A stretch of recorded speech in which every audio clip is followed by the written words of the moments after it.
샬롬, 반갑습니다. 주만교회 온라인 사경의 오늘 출애굽기 강의 78탄이고요. 제목은 바깥 세상이란 제목입니다. 출애굽기 23장 1절에서 9절 말씀 같이 보도록 하겠습니다. 너는 거짓된 풍설을 퍼뜨리지 말며 악인과 연합하여 위증하는 증인이 되지 말며 다수를 따라 악을 행하지 말며 송사의 다수를 따라 부당한 증언을 하지 말며 가난한 자의 송사라고 해서 편벽되이 두둔하지 말지니라. 내가 만일 내 원수의 길 잃은 소나 나귀를 보거든 반드시 그 사람에게 돌릴지며 내가 만일 너를 미워하는 자의 나귀가 짐을 싣고 엎드려짐을 보거든 그것을 버려두지 말고 그것을 도와 그 짐을 부릴지니라. 너는 가난한 자의 송사라고 정의를 굳게 하지 말며 거짓 일을 멀리하며 무죄한 자와 의로운 자를 죽이지 말라. 나는 악인을 의롭다 하지 아니하겠노라. 너는 뇌물을 받지 말라. 뇌물은 밝은 자의 눈을 어둡게 하고 의로운 자의 말을 굳게 하느니라. 너는 이방 나그네를 압제하지 말라. 너희가 애굽 땅에서 나그네 되었은즉 나그네의 사정을 아느니라. 아멘. 네, 저는 어릴 때 그런 상상을 해본 적이 있어요. 저희 집 장롱 안에 이제 커다란 그 전신 거울 같은 게 있었어요.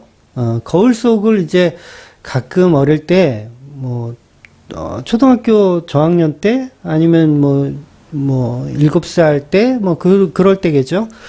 거울 속의 세상을 이렇게 들여다보면 마치 그게 이제 거울 속에 있는 내가 살아있는 존재처럼 느껴지는 거죠. 그래서 거울 속의 세상으로 들어가 보면 어떨까라는 그런 상상을 해본 적이 있어요. 굉장히 익숙한 스릴러 영화에서나 볼 법한 공상과학 영화 같은 이야기겠지요. 그래서 내가 거울 속에 들어가 보고 싶다라는 생각을 했었던 적도 있고, 또 그 거울 속에 또 다른 내가 이 현실로 만약에 나오면 어떻게 될까? 그러면 내가 그를 도와줘야 될까? 아니면 또 다른 나를 내가 없애야 할까? 그런 상상을 우리는 어릴 때는 한번 그런 상상을 해볼 수 있잖아요. 저도 이제 그런 상상을 해봤던 것 같은데, 야고보서 1장 말씀에 보면 이런 말씀이 있어요. 1장 22절부터 25절까지 보면 너희는 말씀을 행하는 자가 되고 듣기만 하여 자기를 속이는 자가 되지 말라. 누구든지 말씀을 듣고 행하지 아니하면 그는 거울로 자기 생긴 얼굴을 보는 사람과 같아서 제 자신을 보고 가서 그 모습이 어떠했는지 곧 잊어버리거니와 자유롭게 하는 온전한 율법을 들여다보고 있는 자는 듣고 잊어버리는 자가 아니요 실천하는 자니 이 사람은 그 행하는 일에 복을 받으리라. 네, 약간 어려운 말씀이죠. 거울로 자기 얼굴을 보고 자기가 거룩한지 어떠한지를 알라는 말씀을 하고 계신 거예요. 그러니까 율법이 곧 거울이라는 얘기를 하시는 거죠. 그런데 야고보가 하는 말은 사람들은 율법을 거울 보듯 하지만 그때뿐이라는 거예요. 그때뿐이라는 거. 그러니까 거울로 자기 얼굴을 한번 보고 나서 돌아서면 끝이라는 것이죠. 그럼 야고보가 말하는 행함 있는 사람은 어떤 사람을 말하는 것일까요? 늘 거울 속의 나를 기억해야 한다는 말이 되는 것이죠. 바로 율법은 이런 기능을 가지고 있습니다. 나를 투영해서 볼 수 있는 것이죠. 그러니까 율법은 거울과 같아서 나의 실체를 나에게 보여주는 역할을 하더라는 겁니다.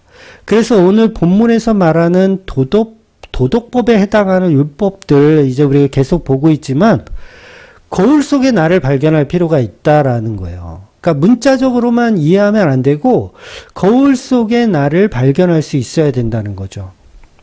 그래서 성경 전체가 우리에게 율법을 가지고 진리인 복음을 말할 때 어떤 동일한 한 패턴 패턴을 가지고 설명을 합니다. 그 패턴이 뭐냐면 죄와 용서라는 두 가지 내러티브의 구조로 되어 있는 게 성경이에요. 즉 인간은 범죄하고 예수님은 구원하는 요런 개념의 패턴이 계속 진행이 되더라는 거죠. 그래서 출애굽기 전체가 노예로 살고 있던 성도들을 하나님의 개입으로 애굽에서 탈출, 그리고 다시 범죄를 하고 다시 은혜가 개입되고 다시 우상숭배를 하고 또다시 은혜가 개입되고 이런 패턴들이 계속 등장하더라는 겁니다. 그래서 모든 율법으로 거울 삼아 인간들은 인간의 죄를 보게 하는 것이죠. 그리고 또 한 부분은 어떤 부분이 있냐면 그 율법을 지키지 못하는 자가 등장해요. 그 율법을 지키지 못하는 자가 등장해서 얼마나 저주를 받아 죽는지를 보여주기도 하는 것이죠. 성경을 보면 우상 숭배한 사람들을 하나님이 전부 용서하고 은혜를 주지 않아요. 그러니까 저주받아 죽는 모습도 자주 등장합니다. 그러니까 예를 들어서 황금 송아지를 만들었을 때도 다 용서해 주시는 게 아니에요. 그러니까 물론 이제 다 죽이려고 했을 때 모세가 중보자의 역할로 등장해서 이제 이스라엘 백성들이 살아나긴 하지만 그때 저주받아 죽는 사람들이 있어요. 이제 3,000명이나 되는 사람이 레위인의 칼에 죽임을 당하거든요. 이런 식으로 죄를 범한 사람들은 다 용서를 받는 게 아니라 성경에서 저주받아 아주 잔인하게 죽는 모습을 또 등장시키기도 하는 겁니다. 그러면서 그 저주받아 죽어 마땅한 자를 저와 여러분이라고 성경은 폭로해내는 것이죠. 이게 바로 거울입니다. 거울. 거울의 기능, 율법의 기능인 거죠. 저와 여러분이 은혜 받은 이스라엘 백성인데 고기 먹고 싶다고 불평하는 모습, 물 없다고 불평하는 모습, 황금 송아지 만드는 죽어 마땅한 자로 폭로해 내더라는 거죠. 그리고 저주받아 죽는 그 모습을 우리에게 보여주고 그것으로 우리는 투영할 수 있어야 된다라는 거죠. 그 모습이 내 모습으로. 바로 이것이 율법의 기능, 거울이라고 하는 거죠. 그래서 제가 말씀드리기를 성경 해석이 어렵다면 특히 구약 성경이 굉장히 복음으로 이해하기가 어려운 게 사실이거든요. 그래서 성경을 이해하기 어렵다면 성경에 등장하는 인물 중에 좀 괜찮은 인물은 예수님으로 연결을 하시고 또 저주받아 죽는 인간들은 전부 자기 자신으로 연결하라는 말씀을 제가 드린 적이 있어요. 사실 그 수준만 돼도 낙제는 안 하거든요. 엉터리로 성경을 해석하진 않아요. 그게 최소한 성경을 사사로이 풀지 않고 최소한 턱걸이는 하거든요. 턱걸이. 턱걸이 그러면 한 60점 되겠죠.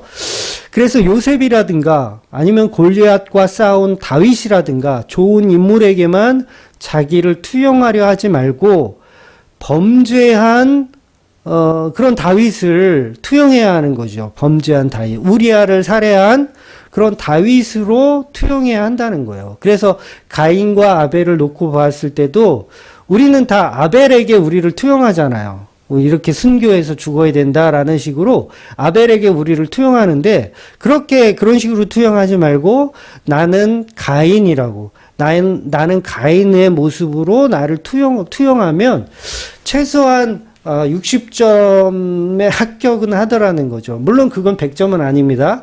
이제 그 100점에 관련된 이야기를 오늘 좀 이렇게 서론적으로 좀 드리다가 끝날 것 같은데, 그러니까 모든 성경을 볼 때 노아의 방주에서 방주 안에 들어간 노아를 나의 모습으로 투영하는 것이 아니고 죽어 마땅한 방주 바깥에 있는 사람들이 바로 나라는 걸 보셔야 된다는 거죠.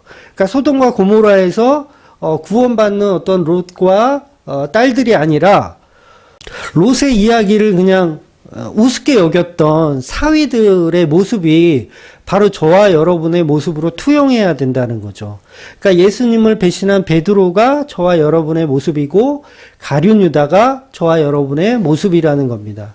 심지어 열왕기에 나오는 아하방, 얼마나 악하고 잔인한 왕입니까? 아하방. 그리고 그 안에 이세벨 율법처럼 끔찍한 죄를 저지르는 자들이 저와 여러분이고, 그래서 개들에게 물어뜯겨 죽는 저주받는 자가 저와 여러분이라는 것입니다. 바로 이것이 율법이고 이게 거울적인 기능을 하는 것입니다. 우리가 그렇게 성경을 내가 저주받은 자의 자리로 해석하고 있으면 율법으로 거울을 삼아 자기 자신을 똑바로 보게 되면 그때 복음이 이제 조금씩 보이게 되는 거예요. 그래서 제가 성경에 나오는 악한 인물을 자기 자신으로 투영하라고 말씀드리는 거예요. 그래야 복음이 조금이나마 보이게 되거든요. 그 저주받아 죽어야 하는 자리에 저와 여러분이 있는데 예수님이 그 자리를 밀쳐내고, 저와 여러분의 자리, 저주받는 자리에 저와 여러분이 있는데 그 자리를 밀쳐내고 들어오시는, 그 저주의 자리로 들어오시는 분이 있는데 그게 바로 예수님이라는 거죠. 그 거울 속으로 들어오는 꼴이 되는 거예요. 이것이 바로 십자가 복음이라는 것이죠. 그래서 이거를 지난주에 설명드린 대로 인카네이션이라고, 인카네이션, 하나님의 아들 예수께서 거울이라는 저주의 자리로 우리를 구원하시기 위해서 들어오시더라는 거죠. 이 말이 조금 어렵기는 하지만 조금 이제 들어보시면 이해가 되실 거예요. 그러니까 내가 저주받아 죽어야 하는 자리에 예수님이 오셔서 그 죽음은 십자가로 죽으시더라는 거죠. 그러니까 구약에서 제사의 본질이 그거잖아요. 팔, 다리를 각을 떠요. 팔이 아니죠. 짐승은 다리죠. 앞다리, 뒷다리를 각을 뜨는 거예요. 잘라내는 거예요. 그러니까 제단 위에 앞다리, 뒷다리를 각을 떠서 제물로 바쳐지는 그 자리가 사실 누구의 자리인가요? 저와 여러분이 있어야 할 자리잖아요. 그리고 그 자리에 있어야 할 자로 폭로해 내는 것이 바로 오늘 본문처럼 율법의 말씀 드린 거고요. 그러니까 아무 죄가 없는 소와 양, 염소, 비둘기가 그 자리를 대신해서 피 흘려 죽는 것처럼 예수님이 저와 여러분의 자리를 치고 들어와서 십자가의 저주를 받으시더라는 것이죠. 그래서 성경에 나오는 모든 우상 숭배자, 더럽고 악한, 죽어 마땅한 악한 자의 자리로 들어가신 예수님이 그 저주를 담당하시는 것, 이게 십자가 복음이라는 것입니다. 그래서 성도는 그 십자가의 은혜에 감동하여 회개하고 돌아가는 것을 최종적으로 복음이라고 설명하는 거예요. 다시 말해서 구약 성경을 보면서 우리는 흔히 이런 오류를 범해요. 그러니까 바알의 선지자들 얼마나 통쾌하게 엘리야 앞에서 개망신당하고 실패하며 죽습니까? 바알의 선지자들이. 그러니까 바알 선지자 수백 명이 이 바알에게 번제 드리는 걸 실패하여 전부 사륙을 당하잖아요. 얼마나 쌤통이에요. 그럼 우리는 그 내용 보면서, 야, 죽어 마땅한 죄인들이 우상숭배 하더니, 야, 잘 죽었다, 통쾌하다라고 생각하는 거예요. 그러면 이게 뭐냐면, 율법이라는 거울을 통해서 내가 저 자리에 있어야 하는 자로 폭로해내지 못한 거죠. 근데 성경은 그걸 얘기하는 거예요. 내가 그 자리에 있다라는 걸 이야기하는 거예요. 이렇게 저주를 율법으로 거울 삼아 보아야 제대로 율법을 보는 것이죠. 그러니까 성경을 바르게 보는 것은 율법을 거울 삼아서 나를 투영하는 겁니다. 그런데 그 투영의 개념이 뭐냐면 율법을 지키지 않아 저주받아 죽은 자들을 우리에게 투영하는 거죠. 성경은 통틀어서 그 얘기를 하고 있는 거예요. 그러니까 구약 성경에 나오는 인물 중에 신약 성경은 가룟 유다가 가장 악한 인물로 표현을 하지만 저는 성경 전체를 볼 때 한 사람을 뽑으라면 저는 가룟 유다보다는 이세벨이라는 악녀를 좀 꼽고 싶어요. 그러니까 바알과 아세라를 섬기고 죄 없는 사람들을 쉽게 살해했던, 심지어는 선지자들도 살해하고 그런 악한 인물, 이세벨의 잔인성은 우리가 너무도 이제 잘 알고 있는 내용이죠. 그러니까 우상숭배하는 건 기본이고, 엘리야까지도 죽이려고 했던 인물. 그리고 대표적인 사건이 하나 있죠. 포도원을 빼앗기 위해서 율법을 잘 지키려 했던 나봇을 모함하여 살해하고 포도원을 빼앗은 아주 악한 여자입니다. 그 여자는 하나님의 저주를 받아 죽어요. 그러니까 엘리야가 미리 예언까지 하거든요. 이세벨은 아주 비참하게 죽을 것이다. 개들이 그 이세벨을 먹을 것이다라는 예언까지 합니다. 그러니까 실제로 그 예언대로 이세벨은 자기 종들에게 배신을 당하죠. 자기 종들에게 배신당해서 성 위에서 떨어져 죽어요. 이제 예후가 이제 이세벨을 잡으러 왔을 때 이제 나를 도울 사람들은 나와라 뭐 이런 식으로 얘기하니까 이세벨의 측근인 그 내관들이 내시라고 할 수 있겠죠. 그 내시들이 이제 그 이세벨을 성 위에서 떨어뜨려 죽여버립니다. 그래서 시체가 땅에 떨어지기도 전에 성벽에 부딪혀서 아주 처참하게 피투성이가 되어서 죽어버려요. 근데 그 죽을 때 그 이세벨이 온갖 치장을 다 하거든요. 자기를 예쁘게 막 꾸며요. 막 화장도 하고 뭐 옷도 뭐 예쁘게 입었겠죠. 그런데 이세벨은 정말 땅에 떨어지기도 전에 피투성이가 되어서 그러니까 이게 머리가 터지고 막 피가 막 솟구친다고 성경은 그렇게 표현했던 것 같은데 그렇게 죽더라는 거죠. 그리고 그 시체를 예후가 말탄 상태로 밟고 지나가 버려요. 얼마나 이게 굉장히 잔인하게 죽인 거고 얼마나 이 모욕적으로 죽인 건지 몰라요. 굉장히 모욕적으로 이세벨을 밟고 지나가 버립니다. 시체를 밟고 지나가 버려요. 아주 무섭고 저주받은 죽음을 죽은 여자 이세벨이라는 것이죠. 그러니까 뒤늦게 이제 이 예후가 이제 식사를 하다가 이제 문득 이제 생각이 난 거예요. 아, 그래도 왕의 딸인데 장사라도 좀 지내줘야 되지 않을까 해서 부하들을 시켜서 시체를 이제 수습하라고 합니다. 그래서 장사라도 지내주라고 이렇게 얘기해요. 그래서 부하들이 이세벨의 시체를 찾으러 왔는데, 엘리야의 예언대로 개들이 이세벨의 시체를 다 먹어버려가지고 찾을 수가 없는 거예요. 그래서 우리는 이 여자를 보면서, 그래, 잘 죽었다. 저런 악한 여자는 죽어 마땅해라고 생각했었어요. 저도 그렇게 생각했었습니다. 감히 우상을 섬기고 말이야, 바알을 섬기고, 선지자들을 죽이고, 죽어 마땅해. 저주받아야 돼. 포도원을 빼앗고 말이야. 요렇게 우리는 교훈 삼았어요. 그런데 성경이 우리에게 주는 내러티브는 저와 여러분이 이세벨과 같은 저주받아 마땅한 자라는 것을 폭로해내는 거예요. 그게 바로 거울이라는 거죠. 율법의 거울. 이세벨을 왜 우리가 정죄합니까? 율법 안 지킨 자이기 때문에 정죄하는 거잖아요. 안 그러면 그 여자가 무슨 죄가 있어요? 율법이라는 게 있기 때문에 우리가 죄인이라고 손가락질 하는 거거든요. 그래서 그 저주받은 자가 사실은 저와 여러분이라는 거죠. 그렇게 복음으로 그렇게 저주받아 죽어 마땅한 자가 이세벨이고 저와 여러분인데 그 저주를 예수님께서 감당하시더라는 거예요. 이세벨의 그 저주를 예수님이 감당하시더라는 거예요. 그렇다고 이세벨이 구원받았다는 얘기를 하는 게 아니에요. 잘 오해는 말고 들으세요. 그 저주에 죽은 그 시체가 뜯어먹는, 그 개들이 시체를 뜯어먹는 그 죽음을 예수님이 십자가로 감당하시더라는 거예요. 십자가는 그래서 이세벨의 죽음과 같은 저주의 죽음을 설명하는 겁니다. 그것을 십자가 은혜라고 복음이라고 설명하고 있는 거예요. 즉 이세벨의 저주받은 죽음은 십자가의 죽음과 동일한 죽음이에요.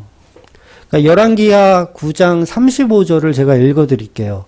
예후의 부하들이 시신을 수습하러 왔을 때 상황일 거예요. 아마 이 상황이 35절에 보면 가서 장사하려 한즉 그 두 골과 발과 그의 손 외에는 찾지 못한지라. 피투성이 된 머리하고 손과 발만 남기고 개들이 다 먹어버린 거예요. 그러니까 저주받아 죽은 이세벨이 남긴 것은 피투성이 된 머리와 손과 발뿐입니다. 머리와 손과 발, 어디서 많이 본 내용 같지 않으세요? 바로 십자가에 달리신 예수님께서 머리에 가시 면류관을 쓰시고 양손에 못에 찔리시고 못 박히시고 발에도 못에 찔리신 십자가를 성경이 표현하고 있는 겁니다.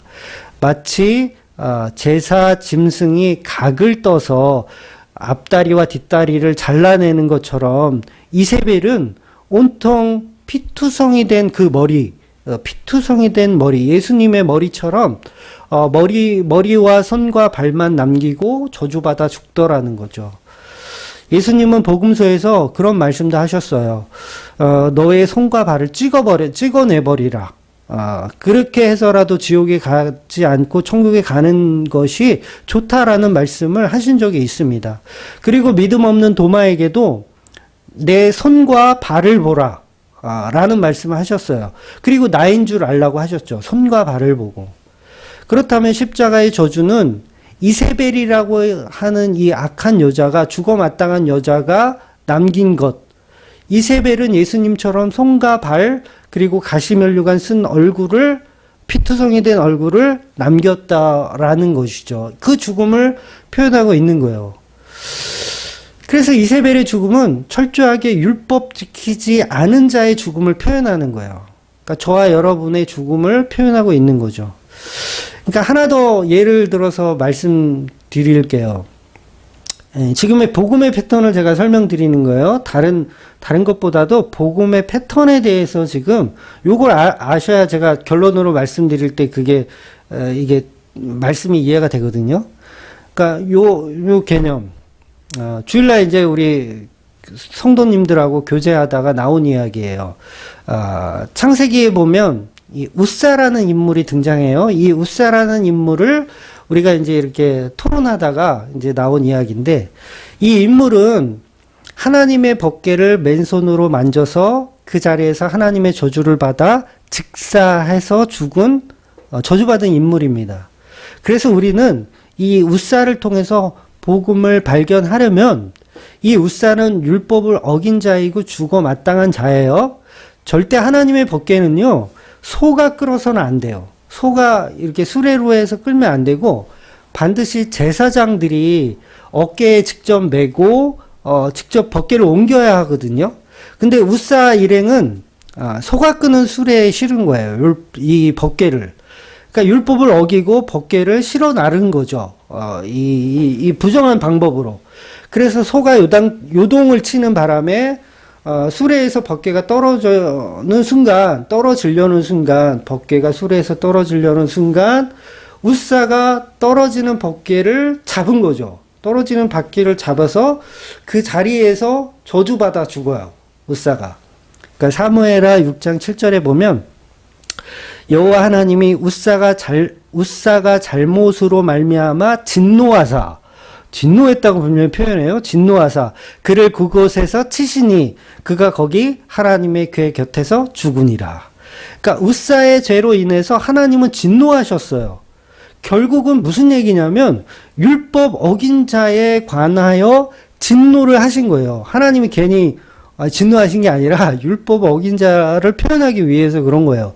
그러니까 웃사는 하나님을 사랑해서 법궤를 이렇게 잡은 게 아니거든요. 그러니까 창세기 강의 때 제가 설명드린 적이 있는데, 웃사는 자기 복과 저주를 지켜내기 위해서 손을 뻗은 거예요. 그러니까 마치 선악과를 얻기 위해서 손을 뻗은 것처럼 손을 뻗은 거예요. 그 행동을 하나님은 저주라고 판단하신 거고, 그 저주로 인해서 철저한 죽음으로 그 자리에서 직사해서 웃사는 죽는 겁니다. 즉 웃사는 선악과 먹은 하와의 모습으로 범죄한 것으로 표현되고 있는 거예요. 그런데 결과적으로 보면 웃사가 법궤를 막아섰기 때문에 법궤가 땅에 떨어지지 않았다라는 사실이죠. 웃사는 그 법궤가 땅에 떨어지려고 할 때 그것을 맨손으로 막아서 율법을 어겨서 저주받아 즉사하여 죽었지만, 결과적으로 보면 웃사 때문에 법궤가 땅에 떨어져 나뒹굴지 않았거든요. 다시 말해서 웃사의 행동으로 인해 인간의 죄가 이렇게 개봉되지 않았던 거예요. 그러니까 법궤 속에 들어있던 게 뭐냐면 만나 항아리, 아론의 쌍난 지팡이, 십계명의 두 돌판입니다. 이 세 가지 물건들은요, 인간의 죄를 상징해요. 그러니까 법궤는 인간의 죄를 하나님이 봉인했다는 개념이 들어있거든요. 즉 하나님의 자비, 하나님의 은혜, 하나님의 보내신 그 예수 그리스도의 십자가를 상징하는 거룩한 물건이 법궤예요. 그 인간의 죄를 하나님의 법궤 안에 임봉했기 때문에 죄가 보이지 않는 상태를 구원이라고 말하는 거예요. 그 의미로 하나님의 법궤를 만들어서 그 법궤 속에 인간의 죄를 집어넣은 것이죠. 아무도 열지 못하게 천사들을 거기 지키게 하여서 거룩하게 이렇게 구별하였던 것이죠. 그렇다면 우사가 막아서지 않고 그 법궤가 그냥 땅에 쏟아졌다면 분명히 법궤는 부셔졌을 거고 만나 항아리와 아론의 쌍난 지팡이 십계명의 두 돌팡이는 나뒹굴어졌을 거라는 거예요. 인간의 죄가 온천하에 드러나게 되는 겁니다. 온천하에 드러나게 되는 거. 그런데 우사가 그 저주를 감당하여 법궤를 막아내더라는 것이죠. 그러니까 그 우사라는 인물 속에 저주받아 마땅한 선악과 목은 저와 여러분의 모습이 들어있고 또 예수라고 하는 그 희생의 십자가, 저주받은 예수님도 예표되어 있더라는 거예요. 바로 이게 제가 설명드리고 싶은 복음의 패턴이에요. 복음의 패턴. 바로 이것이 성경 전체가 말하고 있는 죄와 구원, 저주와 은혜의 개념인 거예요. 십자가와 부활이 공존하는 율법과 복음의 개념이 같이 등장하는 거예요.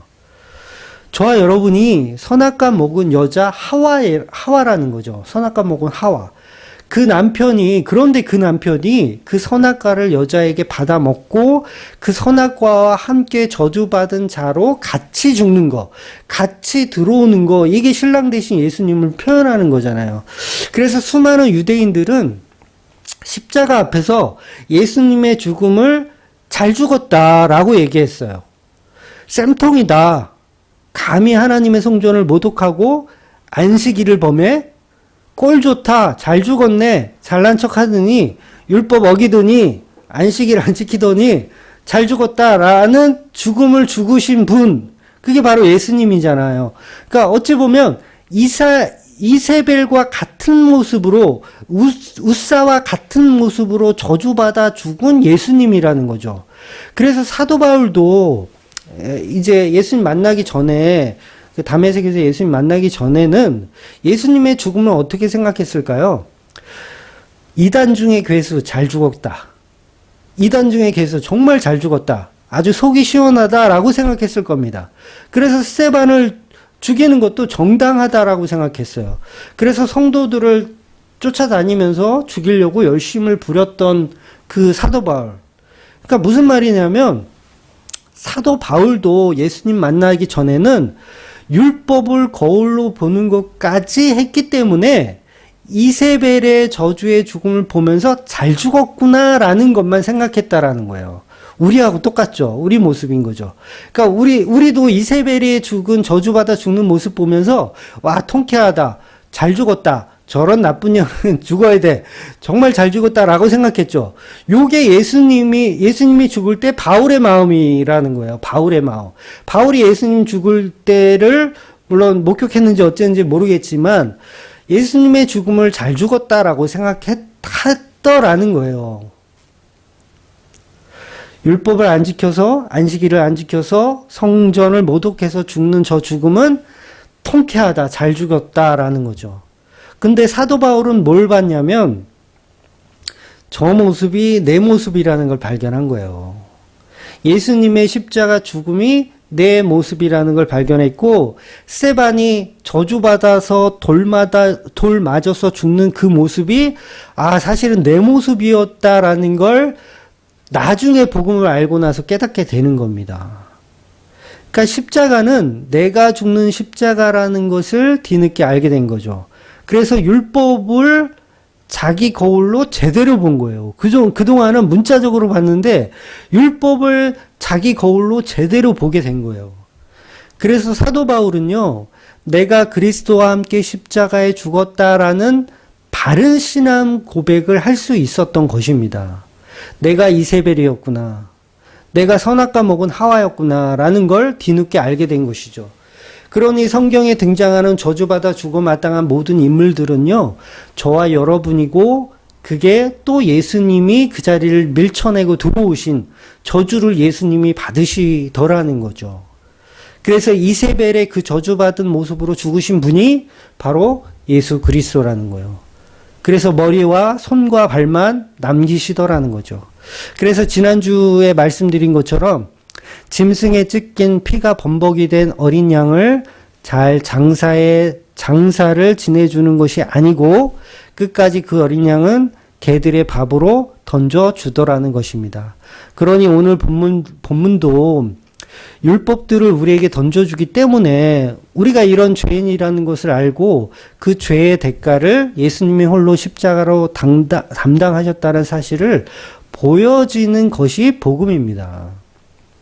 그래서 설교에는 반드시 이 율법과 죄와 십자가의 은혜가 반드시 공존하여 들어가게 되어 있어요. 그래서 오늘 본문도 보면 뭐 근거 없이 헛소문을 퍼뜨리지 말라. 악인과 연합하지 말라. 또 민주주의가 옳다라고 생각하지 말라. 가난하다고 불의하게 대하지도 말고 그렇다고 가난을 무기 삼아 가난한 자가 의로운 것처럼 생각하지 말고 무고한 자를 죽이지 말고 뇌물 받지 말고 나그네를 학대하지 말라는 율법들이 등장하는 거예요. 즉 이런 것들은 이런 율법들을 지킬 수 있는 유일한 방법이 있는데 그게 뭐냐면 그 자리를 떠나는 겁니다. 이게 무슨 말이냐면 유대인들은 뭐 옛날에 바리새인도 그렇고 지금도 그렇고 계속해서 율법을 열거하여 교훈 삼아 이것을 지키려고 해요. 계속 율법을 계속 지키려고 해요. 그래서 헛소문하면 나빠요. 악인하고 친구하면 나빠요.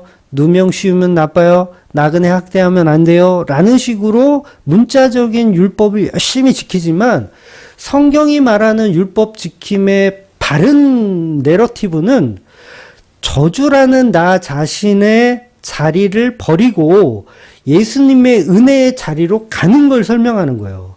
즉 저주받은 나이지만 예수님의 자리로 가는 걸 설명하는 거예요. 즉 바깥 세상으로 빠져나가는 것이 구원입니다.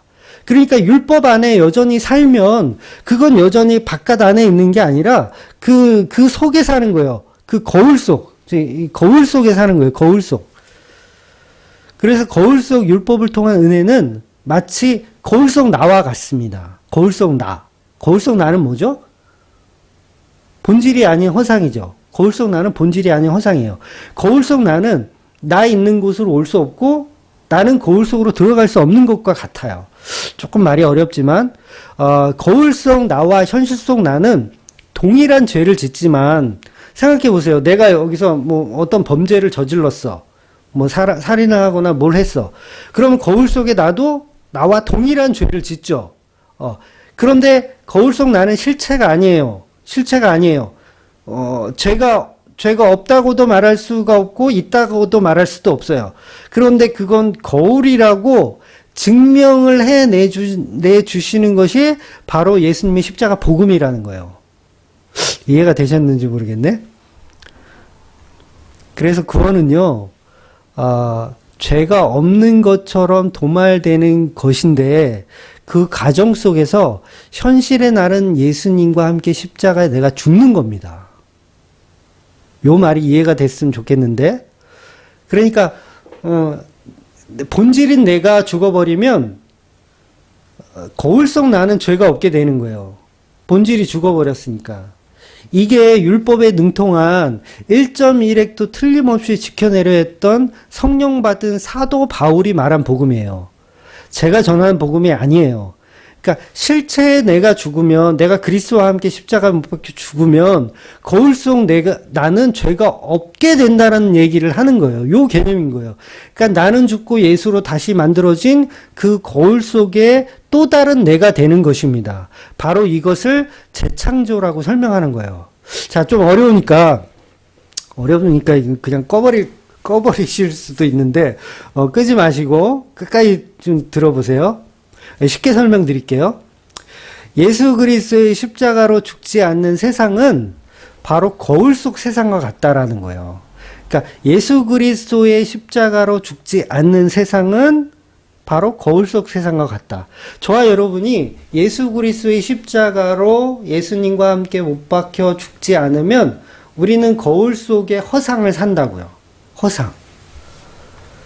이 세상은요, 거울 속 세상과 같습니다. 허상이에요.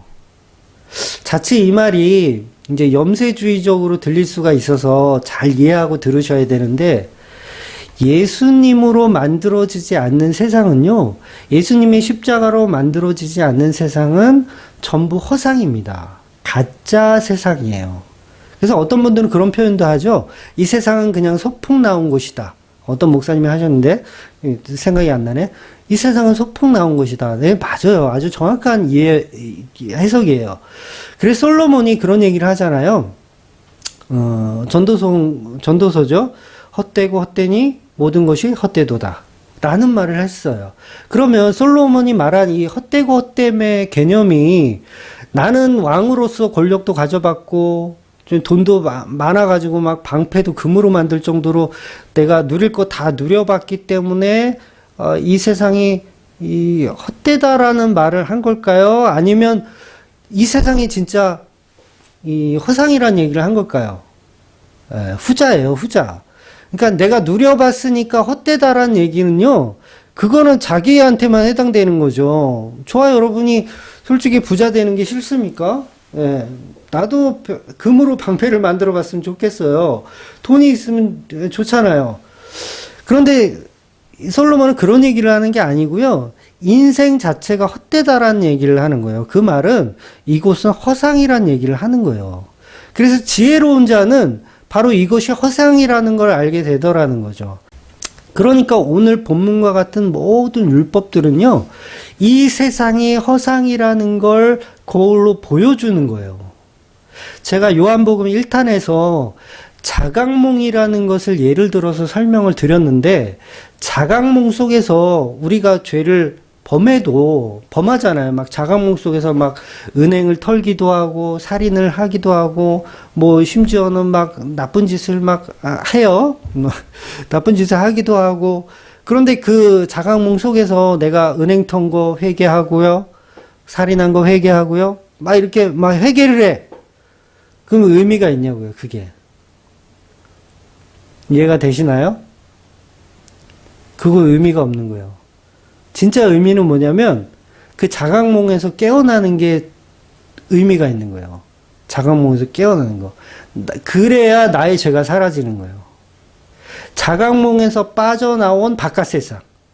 자각몽에서 빠져나온 바깥 세상이 더 이상 죄가 아닌 것처럼 되는 거예요. 우리는 이 현실에서요, 수많은 죄를 짓고 살아요. 그래서 예수 안 믿는 사람들은 그러죠. 야, 죄인이, 야, 죄를 지었으면 대가를 치러야지. 야, 예수 믿는다고 다 구원시켜주고 그런 논리가 어디 있냐라고 손가락질 하죠. 그게 뭐냐면 여전히 자각몽 안에 있다라는 전제를 갖고 있기 때문에 그런 발상을 하는 거예요. 그러니까 예수님의 십자가로 인해서 이 현실은 이 거울 속에서 빠져나가게 되는 거예요. 예수님의 십자가로 빠져나오게 되는 거. 더 이상 죄를 묻지 않는 상태가 되는 게 자각몽에서 깨어나는 거고, 우리가 사는 이곳이 거울 속인 허상이라는 걸 알고 그 허상 속에서 빠져나오는 거예요. 현실로 빠져나가는 거죠. 요걸 구원이라고 설명하는 거예요. 그래서 예수님과 함께 사는 세상만이 본질의 세상이에요. 이거 1차원적으로, 2차원적으로 그렇게 이해하지 마세요. 뭐 3차원, 4차원적으로 이해하시면 안 돼요. 예수 그리스도가 함께하는 세상이 본질의 세상이라는 거예요.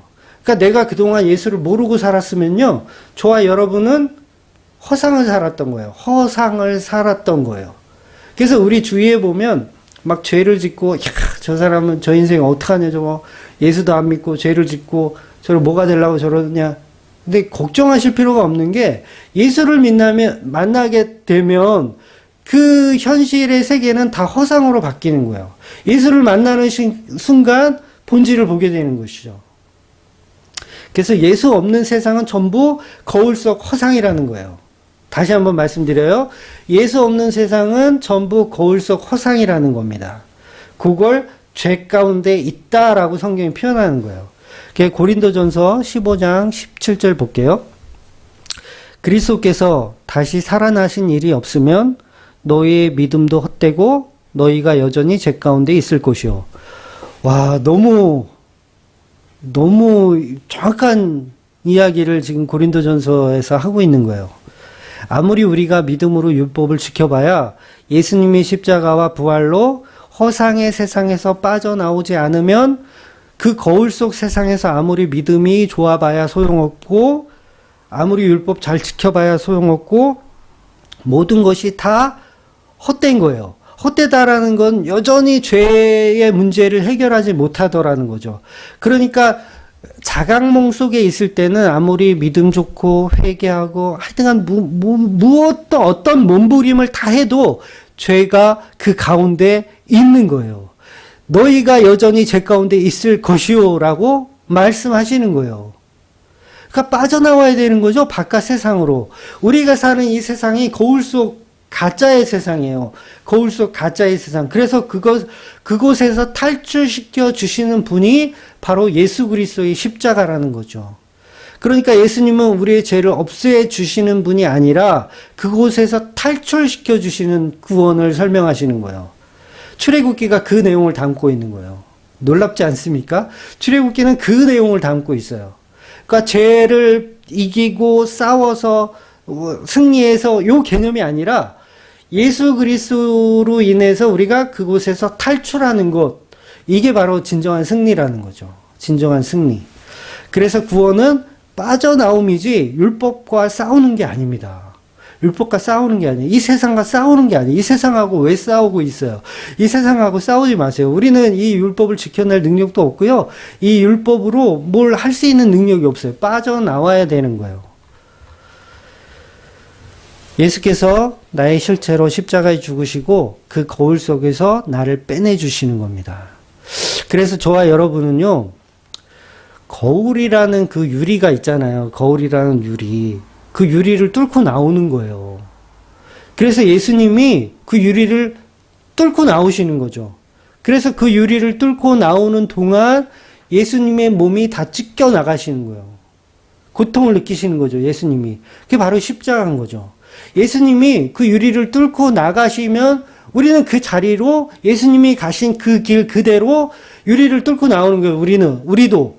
예수님이 뚫고 나가신 그 피 흘린 그 뚫려진 그 거울로 우리도 뚫고 나가는 거예요.